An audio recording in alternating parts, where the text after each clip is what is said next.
Are you interested in a breakdown of what I consider to be a full restoration on my 77 Bonanza? By that I simply mean making it look like a decent farm truck with a decent body, minimal rust, a nice interior, and a rebuilt engine. When I got this truck, it was covered in dents and rust. So I ground out all of the rust and then filled most of the dents with Bondo and then just gave it a basic paint job. And I got some vinyls for the side, which is pretty cool. Makes it look like an old farm truck like it is.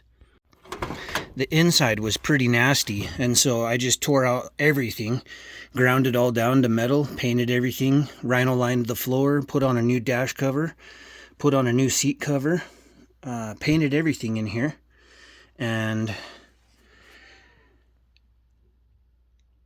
eventually I'll put in a few more upgrades, like a better bezel probably for the dashboard, and some other final touches.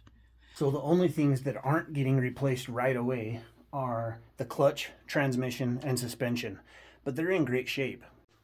I've already torn the engine out and took it to the machine shop, and this week I should get all the parts I ordered to fully rebuild the engine. I ordered a new cylinder head. I'll show you that in a minute. He's going to bore out the engine so it'll fit some larger pistons, and then I'll bring it back and fully rebuild it here. So I've already put a coat of paint on the engine bay here. I want to get rid of all the white there and probably give it one more entire coat over everything, including the frame once I get the degreaser on there. You might have noticed these are new engine mounts.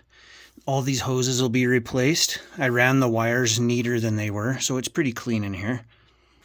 I've been sandblasting any parts that I needed to paint, and then I've got an engine stand so that when I get the parts back, I can rebuild it here. Vivor sponsored my homestead with these sandblasters, and so I just wanted to show you how great they work real fast. I'll put a link down below for the cabinet, for the barrel, and for the engine stand. So I've got a cabinet here, and I'm going to sandblast some parts for the 77 Bonanza I'm rebuilding for the engine. And this nozzle here that comes with the cabinet is just kind of a permanent hose attachment. So I think I've got a good piece here. I should be able to replace it with one of these, and that way it's just easy to quick release the air nozzle on and off.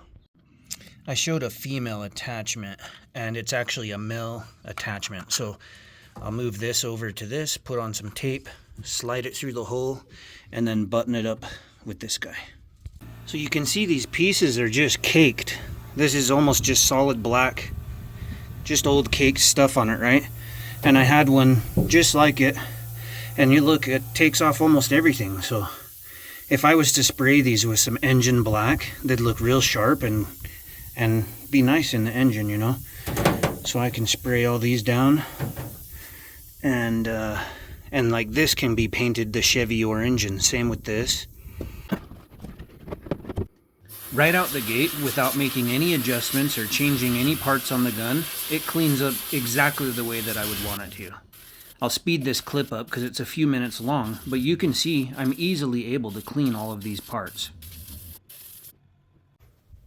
These pieces were more or less black. We've got some more complicated ones. It's kind of difficult to see through the glass, you know, a little bit dusty in there, and then the glass just isn't perfectly clear, but I've only got a tiny compressor and it's doing the trick easily, and I'm not going to blow this directly inside, but I'm going to tear this apart and replace everything anyway, so don't worry about the inside. So I'm just going to fast forward through these parts, but you can see it only took a few minutes and they cleaned up so easy. If you've ever had to sand something or sit there and use degreaser over and over and scrub, you'll know that this is a lifesaver to have, and it really preps the surface for paint. The Duplicolor engine paint that's safe with heat works ideal. If you remember how crappy these parts looked, they're looking amazing now.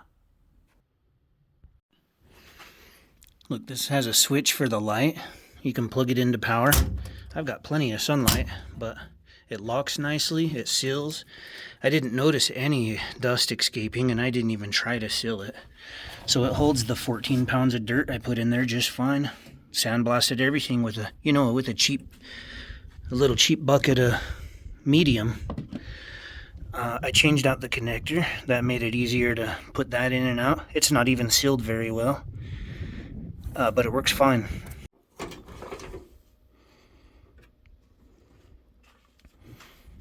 So here's my oil pan. The machinist stripped this down to bare metal, so I just painted it up.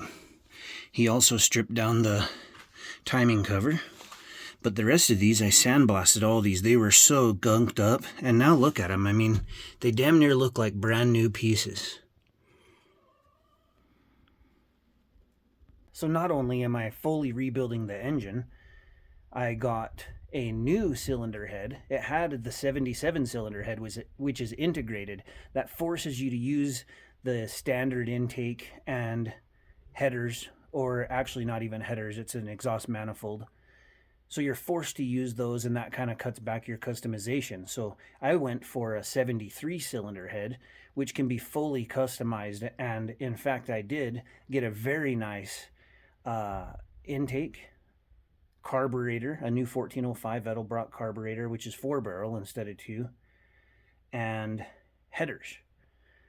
So it's going to be a quite upgraded. And then for the engine, there's an RV cam. That's a big upgrade, not to mention all the pistons and everything are good quality parts. Of course, it'll come with all new seals and all the new parts that I'll need. And it'll basically be like a 2025 engine in damn near a 2025 frame. The truck itself is in pretty great condition. I know it's not a show truck, but that's not the point. It's supposed to be a decent looking, very reliable farm truck. Here's a closer look at my new cylinder head. Today I'm supposed to get the valve cover. The old valve cover doesn't fit because it's a different cylinder head. And so I've got a 73 valve cover that says Chevrolet in scriptive lettering. It's going to look really nice. So how much are we looking at to fully restore this truck as far as I'm concerned? Okay, I made a list here for the truck. The truck itself was $2,700. I had to get, a new thermostat, coolant, break-in oil, engine paint, sandblast medium, feeler gauges, assembly lube, toolbox struts, e-brake pad, distributor plugs, seat cover, vacuum fuel pump test kit, compression test kit, PCV valve, fuel filters, timing gun, clutch pad, vinyl paint, degreaser, choke cleaner, gasket maker, hose clamps, 2 rear tires so far, fuse pullers, fuses, dash cover, the book on the truck, the cylinder head, the rebuild kit, paying the machinist, intake, a flange for the intake and carburetor, the carburetor, random parts from Summit Parts, and then headers. And so we're talking $6,637 to fully restore this truck. It's going to be like a new truck and super easy to fix and work on down the road. I think it's an ideal, off-grid homestead farm truck.